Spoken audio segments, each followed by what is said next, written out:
My name is Melina Archer. I am 36 years old, and I used to believe my father's cruelty had limits. Then he took the birthday cake my 14-year-old daughter had spent all afternoon making for him, carried it across his expensive kitchen, and dropped it straight into the trash. He did not lower his voice. He did not look ashamed. He looked at the blackberry glaze sliding down the side of the garbage bag and said, "Cheap things like this do not belong at my table." For 1 second, nobody moved. My daughter stood beside the dining table with her hands still held out, like her heart had not caught up with what her eyes had just seen. She had rushed home from school that afternoon, skipped texting her friends, and baked a lemon cake from scratch because she remembered him once calling that flavor classy at a country club brunch. She practiced the frosting letters 3 times before writing "World's Best Grandpa" across the top in pale blue icing. She thought he would smile, maybe even hug her. Instead, he made the whole room watch him throw her love away. I reached for her hand under the table and felt her fingers shaking. Every adult in that room suddenly became very interested in their plates. My mother gave me a warning look, as if my daughter's tears were the real embarrassment. My brother leaned back, like this was just another family moment we were supposed to survive quietly. I said nothing, because the sound building in my chest did not feel like words. Then my husband pushed his chair back, stood up slowly, and looked straight at my father. What he announced next made my father's face go pale before anyone even took a breath. "Before I tell you what he said, tell me what the weather is like where you are. Is it calm outside today, or does it feel like the kind of storm that starts when someone finally stops staying silent?" The scrape of Ethan Archer's chair sounded louder than my father's insult. For the first time that night, every person at that long dining table stopped pretending nothing had happened. My daughter Iris was still standing beside me, her fingers cold in my hand, her eyes locked on the kitchen trash can where the cake she had made was now broken under coffee grounds and paper napkins. My father, Roland Price, wiped a smear of blackberry glaze from his thumb with the same disgusted look he used when he saw a scratch on one of his imported cars. My mother, Beatrice, whispered his name like she was warning him to soften the scene, but not because he had heard Iris. She only cared that the room had gone quiet enough for people to judge him. My brother Gavin leaned back with that smug little half-smile he always wore when Dad put someone in their place, and it was not him. Ethan did not raise his voice. That was what made everyone listen. He looked directly at my father and said, "Roland, starting tonight, I am withdrawing our guarantee from the Harbor Ridge project, the escrow support, the bridge loan backing, the vendor letters with my name attached. All of it ends now." My father blinked once slowly, like his brain refused to accept the words in that order. Harbor Ridge was not just another renovation to him. It was the luxury lakefront event estate he had been bragging about for 2 years. The project, he said, would prove the Price name still meant something in Ohio. He had already hosted cocktail previews for people who had never seen a finished wall. He had promised charity boards, wedding planners, and local investors that the place would open before summer. But behind all that confidence, he needed Ethan's clean financial history, Ethan's professional reputation, and the money Ethan had agreed to place in escrow to keep the bank comfortable. My father recovered enough to laugh, but the sound came out thin. "You would not dare do this over a cheap homemade cake." Ethan's jaw tightened, but his voice stayed steady. "I am not doing it over cake. I am doing it because you humiliated a 14-year-old child who loved you enough to remember your favorite flavor." Gavin scoffed and said, "Come on, Ethan. She is sensitive. Dad has standards." Ethan turned his eyes to Gavin for half a second. Standards do not require cruelty. Then he looked back at my father. And cruelty does not get funded by my family anymore. Beatrice stood up then, her pearls shifting against her collarbone. "This is a birthday dinner. We are not discussing business in front of everyone." Ethan nodded once. Roland threw my daughter's heart into a trash can in front of everyone. "So yes, we are discussing the consequence in front of everyone." My father's face changed. The anger was still there, but behind it I saw fear. Real fear. The kind he usually caused in other people. He glanced toward 2 of his golf friends at the far end of the table, men he had invited so they could admire him. One of them suddenly became fascinated by his wine glass. The other looked at the kitchen doorway where the garbage can lid had not closed all the way. Iris made a tiny sound beside me. Not a sob, not quite a breath. I wrapped my arm around her shoulders. My father pointed one finger at Ethan. "You are making a permanent mistake." Ethan answered, "No, I made a mistake when I let you believe access to my money meant access to my child's dignity." The room went so still, I could hear the ice settling in the glasses. Then my father said the sentence that proved he still did not understand. "She needs to learn the world does not clap for every little thing she makes." Iris flinched. Something inside me went cold and clear. I stood up, still holding my daughter, and said, "Then tonight you learn that people do not keep paying for a man who mistakes cruelty for class." Nobody moved when we left the table. Not one person followed us to apologize. Behind me, Beatrice hissed that I was embarrassing the family. Gavin muttered that Ethan was bluffing. But when I glanced back once from the hallway, my father was no longer looking at me. He was staring at Ethan like he had just watched the foundation of his perfect life crack under his feet. To understand why Ethan's announcement shook my father so badly, you have to understand who Roland Price was before that night. He was the kind of man who believed a person's value could be measured by the car they drove, the school they attended, the neighborhood they lived in, and the way other people lowered their voices when they entered a room. He had built a successful chain of luxury auto showrooms around Columbus, then sold most of it in his early 60s and started calling himself a private investor. That sounded more elegant than retired salesman, and my father loved anything that sounded elegant. He bought watches he did not need, hosted dinners people did not enjoy, and donated just enough money to charity events to have his name printed on the program. Growing up in that house taught me that love was often conditional, but approval was nearly impossible. If I brought home an A, he asked why it was not an award. If I got an award, he asked who sponsored it. If I chose to become a school counselor, he called it sweet in the same tone someone might use for a child selling lemonade. "Melina wants to save feelings," he told his friends once while I was standing right beside him. I smiled because that was what daughters in my family were trained to do. Gavin, on the other hand, could fail upward forever. My brother changed majors twice. She lost money on a real estate flipping scheme, crashed one of Dad's cars at 23, and still got introduced as the ambitious one. When Gavin opened a boutique property office that barely stayed alive, Dad called it a bold move. When Ethan and I bought our first modest home outside Columbus, Dad walked through the living room and said, "Well, everyone has to start somewhere." Ethan never forgot that he did not hate my father at first.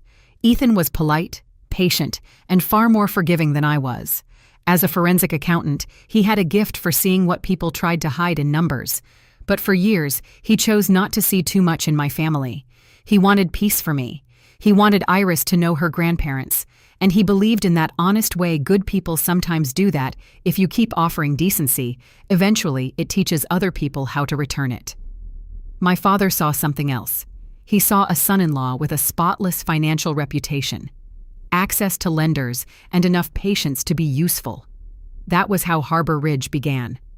My father had purchased an aging lakefront property near Geneva on the lake, a place with peeling white paint, cracked stone steps, and a view to make rich people ignore warning signs.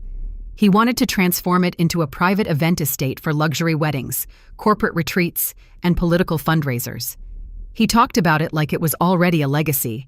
"The Price name on the water," he would say, as if our last name were a monument and not just a word printed on contracts. But the project was bleeding money before construction even reached the second floor. Permits were delayed. Materials got more expensive. Gavin promised he had interested clients, but interested clients did not pay electricians. My father needed a bridge loan, and the bank needed reassurance. That was when Beatrice started inviting us to dinner more often. That was when Gavin suddenly called Ethan buddy. That was when Dad stopped calling my job soft for almost 3 weeks. Ethan agreed to help in a limited way. Not because my father deserved it, but because I still carried some childish hope that maybe if we helped him once, he would finally treat us like family instead of backup resources. Ethan signed letters of professional support.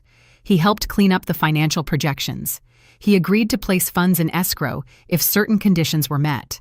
My father thanked him at the time, but even his gratitude sounded like ownership. Iris did not know any of that. She only knew the polished version of her grandfather, the one who wore crisp shirts, told stories about starting from nothing, and let her sit in the passenger seat of cars she was not allowed to touch with sticky fingers. She wanted him to love her in the simple way children want love from the tallest person in the room. A month before his birthday, we had brunch at his country club. A server brought out a lemon cake with blackberry glaze, and my father took one bite and said, "Finally, something with class." Iris looked up from her lemonade. She heard that sentence like a secret door opening. I heard it too, but I did not understand what it would become. She remembered the flavor, the color of the glaze, the little twist of lemon peel on top. To her, that cake became a way to speak his language. If he valued class, she would make something classy. If he valued effort, she would prove she could try. If he valued beauty, she would create it with her own hands. I should have known a man like my father would never understand what that meant. He did not see love unless it arrived with a receipt high enough to impress him. Iris started planning that cake 2 weeks before the birthday dinner. She did not announce it like a big project. She moved quietly, the way thoughtful kids do when they are afraid someone will tell them their idea is too much. I found her at the kitchen counter after school with her laptop open, watching a baking video at half speed while taking notes in the margins of an old algebra notebook. When I asked what she was doing, she lowered the volume like she had been caught doing something wrong. "I want to make Grandpa's cake," she said. "The lemon one he liked." I offered to help, but she shook her head. Not because she was rude, because she wanted it to be hers. For the next several afternoons, our kitchen smelled like butter, lemon zest, and nervous determination. She practiced the bundt cake once and cried when part of it stuck to the pan. Ethan ate the broken pieces with a fork and told her it tasted like something that deserved a second chance. She tried again. She spent her own babysitting money on blackberries from the better grocery store because she said the frozen ones looked sad. She asked her culinary arts teacher how to thicken glaze without making it too sweet. She watched 3 videos on piping letters, then practiced World's Best Grandpa on wax paper until her wrist hurt. I told her he would appreciate the effort. I said it because I wanted it to be true. The afternoon of the dinner, she came home from school with her backpack still open and went straight to the kitchen. She changed out of her hoodie, tied on a blue apron, and worked like the entire future of their relationship depended on flour and sugar. Maybe some part of her believed it did. The final cake was not perfect in a bakery window way. One side of the glaze was thicker than the other. The blue icing dipped slightly on the word Grandpa, but it was beautiful because it looked like care. It looked like a child had listened, remembered, and tried to turn one rare compliment into a bridge. On the drive to my parents' house in Dublin, Iris held the cake box on her lap. Even though I told her it was safer on the floor, she kept lifting the corner of the lid to check the lettering. "Do you think you will remember the flavor?" she asked. I said yes. Ethan looked at her through the rearview mirror and smiled, but his eyes met mine afterward, and I saw the worry there. He knew my father better than Iris did. We both did. Still, neither of us imagined he would be cruel enough to throw it away. After we left the dinner, Iris did not cry loudly. That would have been easier somehow. She sat in the back seat with her arms wrapped around herself, staring out the window at the dark road. Every few minutes, she wiped her face with her sleeve like she was angry at the tears for existing. Finally, she said, "Was it really cheap?" Ethan pulled the car onto the shoulder. He did it so suddenly, I grabbed the door handle. Then he turned around and looked at her. "No," he said. "Nothing made with that much love is cheap." She swallowed hard. Then why did he say it like that? There are questions children ask that adults cannot answer without breaking something. I said, "Because sometimes people who worship expensive things forget how to recognize valuable things." Iris looked down at her hands. I just wanted him to be happy. That sentence nearly undid me. When we got home, she carried her apron to the laundry room and dropped it in the basket like she was burying part of herself. I found her later sitting on the floor of her bedroom, deleting baking videos from her saved list. I sat beside her, but did not force her to talk. Ethan stood in the doorway, his sleeves rolled up, his face unreadable. After Iris fell asleep, Still wearing the blue bracelet she had chosen because it matched the cake lettering, Ethan and I went downstairs. He did not pace. He did not rant. He opened his laptop at the kitchen table. I knew that version of him. It was the one his client saw when he had found the one number that made an entire lie collapse. I asked him what he was doing. He said, "I am making sure our daughter never thinks keeping the peace matters more than protecting her heart." That was when I understood his announcement at dinner had not been anger. It had been the beginning of a decision. Ethan worked in silence for almost an hour. The only sounds in the kitchen were the soft click of his keyboard and the hum of the refrigerator. I sat across from him with my hands wrapped around a mug of tea I never drank. Every few minutes I thought about my father's face when the cake hit the trash. Not regret, not embarrassment, satisfaction. He had enjoyed reminding a child that he had the power to reject what she offered.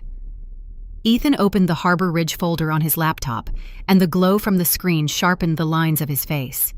He had everything organized because that was who he was. Loan letters, escrow agreements, vendor confidence statements, email threads with my father, Gavin, the bank, and the attorney who had warned more than once that the project was overextended. Ethan had agreed to support Harbor Ridge only under specific terms. He had not handed my father a blank check. He had not made an eternal promise. He had offered professional credibility and conditional financial backing because my father had sworn the family would be treated as partners. That night proved what we really were to him: tools. Ethan drafted the first email to the bank. It was calm, precise, and impossible to twist. Effective immediately, he wrote, "I am withdrawing my personal and professional support from the Harbor Ridge Estate financing package. No further use of my name, assets, firm affiliation, or written projections should be considered authorized." He attached the relevant clause that allowed withdrawal before final closing. Then he sent a second message to the escrow officer, canceling the pending contribution. The funds had been scheduled to move the following week, just in time for my father to satisfy a lender requirement and keep construction moving. Without that deposit, Harbor Ridge would be frozen until my father found replacement capital. He would not find it quickly. Not with his debt load, not with Gavin's messy books, not without Ethan's name making everything look cleaner than it was. I asked, "Are you sure he cannot sue us?" Ethan looked up. "He can threaten. He can yell. He can call me every name he knows, but he cannot force us to keep volunteering our money." Then he sent a third email to Russell Keene, the attorney who had reviewed the original documents, asking him to notify all project vendors that Ethan and I were no longer to be listed as supporting parties. After that, he closed the laptop and finally exhaled. The first call came at 12:17 a.m. My father's name lit up Ethan's phone. Ethan put it on speaker, but did not say hello with warmth. Roland spoke first. "What did you do?" Ethan answered, "I ended our involvement." My father laughed in that sharp way he used when he was trying to make someone feel stupid. "No, you threw a tantrum. You will fix it in the morning." "No," Ethan said, "I will not." My father's voice dropped. "You are going to destroy a $2 million project because your daughter cried over dessert." I leaned toward the phone before Ethan could answer. "Her name is Iris, and she did not cry over dessert. She cried because her grandfather humiliated her." For a moment, there was only breathing on the line. Then my father said, "Melina, do not start. You have always been too emotional." Ethan's hand moved across the table and covered mine. "Roland," he said, "you had years to learn the difference between leadership and bullying. Tonight, you bullied my child. Now you can finance your own legacy." My father cursed then, a word he would have slapped me for using at 15. He said Ethan was ungrateful, disloyal, dramatic, weak. He said I had poisoned him. He said Iris needed discipline because the world would not reward fragile girls. Ethan let him talk until my father ran out of breath. Then he said, "The bank has the notice. The escrow office has the notice. Russell has the notice. Do not contact Iris. Do not use her name to make yourself the victim." The line went dead. Beatrice called 7 minutes later. She was crying, but not the way mothers cry when a grandchild has been wounded. She cried like a woman whose comfortable life had suddenly become inconvenient. "Melina, she said. "Your father's blood pressure is through the roof. This is not the time to punish him." I said, "He punished a child for loving him." She snapped back. He was embarrassed. That cake looked childish in front of important people. There it was. The truth. Ugly and clear. Important people, more important than Iris, more important than kindness, more important than basic decency. I told her, if his reputation depends on throwing away a 14-year-old's gift, he never had one worth protecting. She gasped like I had slapped her. Gavin called the next morning. He did not ask about Iris. He asked if Ethan understood that contractors could walk off the job. He asked if I knew Dad might lose deposits.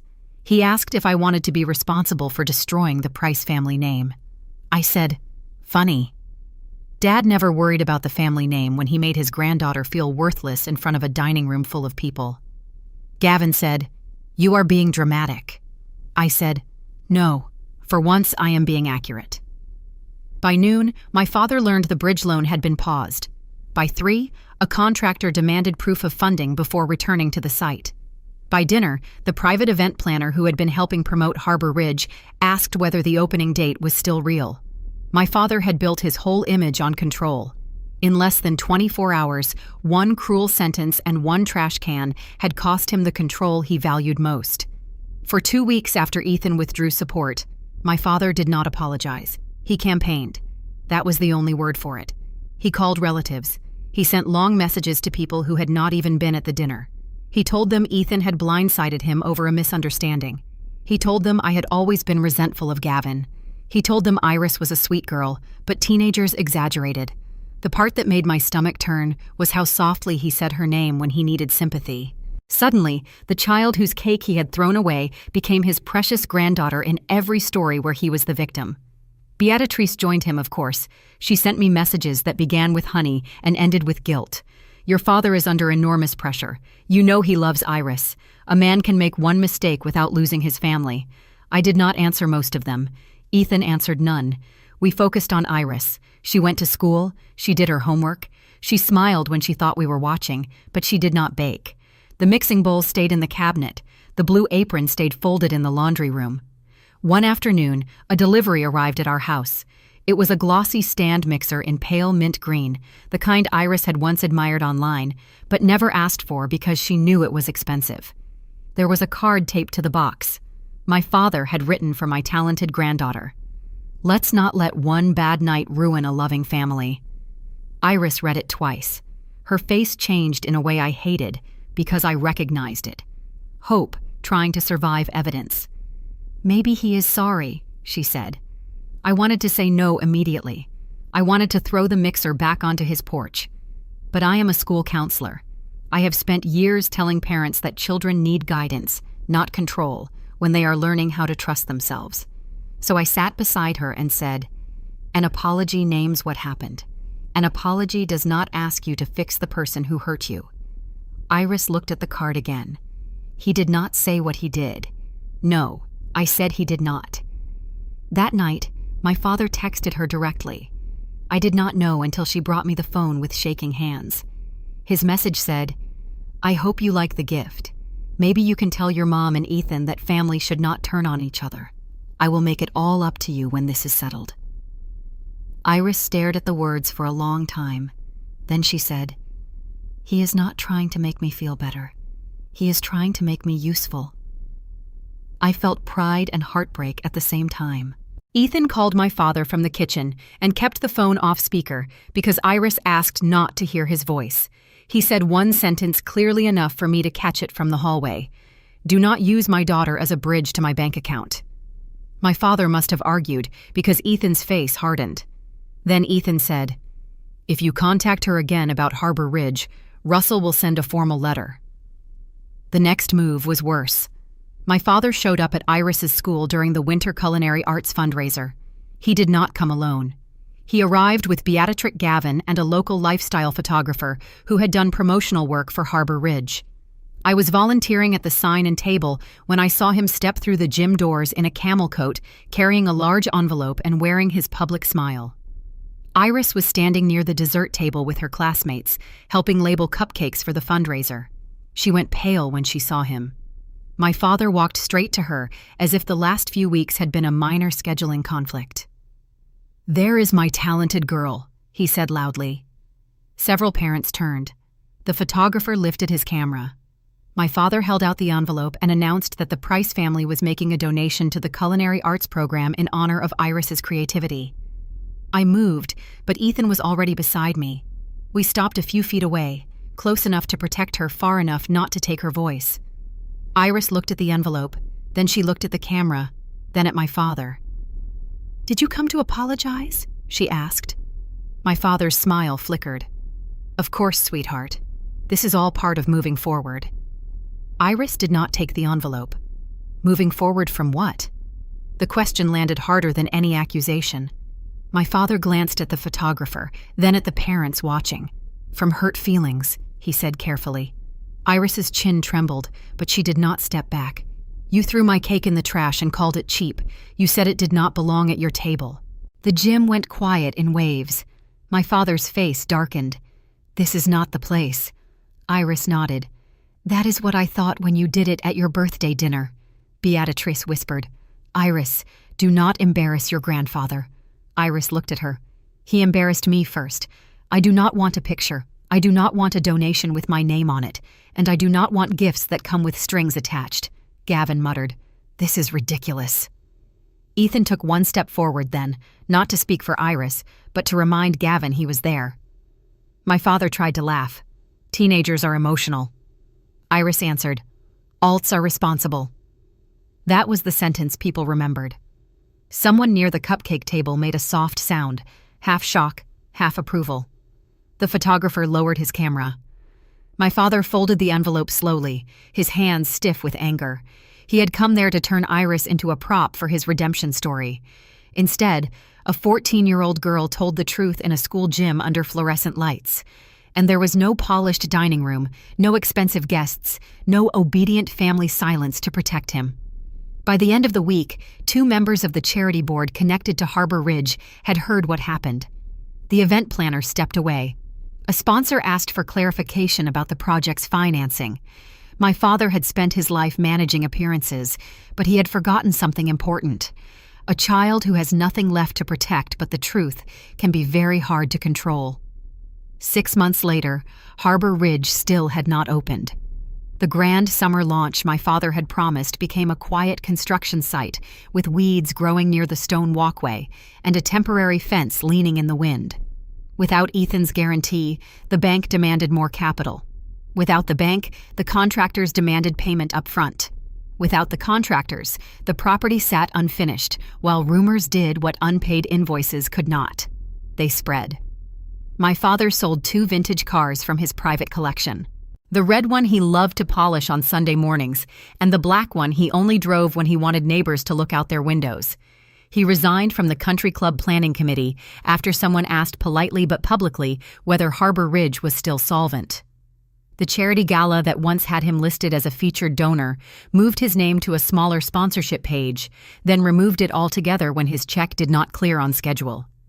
Gavin, who had defended him so loudly at the birthday dinner, became much quieter when Dad could no longer cover the office lease for his luxury real estate business. For the first time in my life, I watched the Price family system fail to protect the person who had built it. Beatrice still tried to soften the story. She told relatives that stress had changed my father.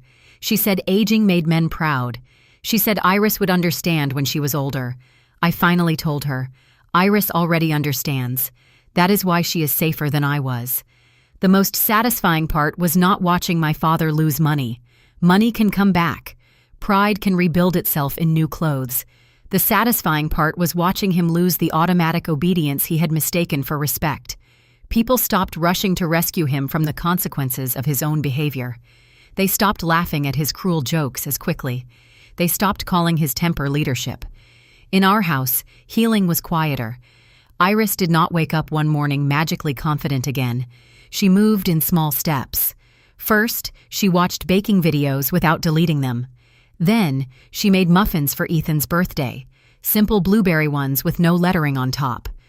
Then, she joined an after-school culinary showcase because her teacher told her that talent should not be buried with someone else's insult. The first time I saw her tie that blue apron around her waist again, I had to leave the kitchen for a minute because I did not want my tears to become another weight she had to carry. Ethan used part of the money we had once set aside for Harbor Ridge to fund new equipment for the school culinary program. He did it anonymously at first, but Iris figured it out when she saw the same brand of stand mixers arrive in the classroom. She hugged him in the hallway that night and said, "You turned it into something good." Ethan answered, "No, you did.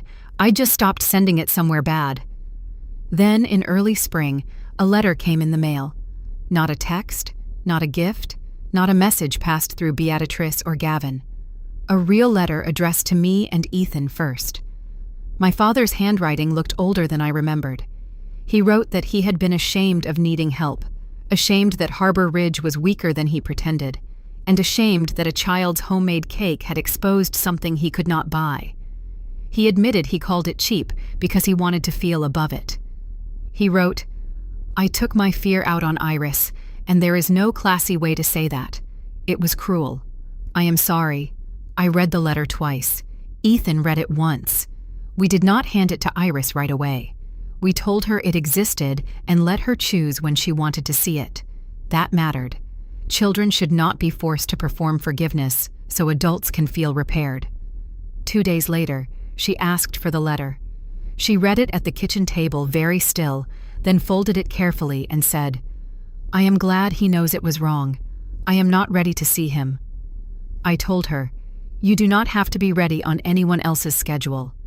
That became the lesson our family carried forward.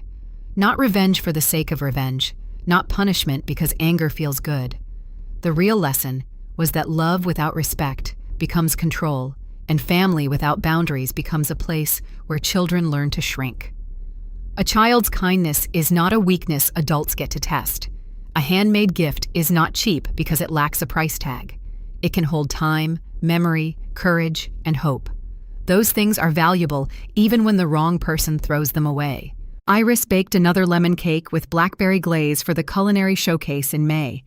This time, she did not write "World's Best Grandpa" on it. She wrote nothing. She let the cake speak for itself. Her classmates ate it first. Her teacher asked for the recipe. Ethan took a picture of Iris smiling beside the dessert table, not because she needed applause, but because she had come back to something she loved without asking my father for permission. I looked at that cake and realized my husband's announcement at the birthday dinner had not destroyed our family. It had revealed which parts of it were built on fear and which parts were worth protecting. So, tell me what you think. Was Ethan right to cut off my father's financial support the moment he humiliated our daughter? Would you let your child rebuild contact with a grandparent who used love as leverage? And if someone threw away a gift your child made from the heart, would you stay quiet for peace?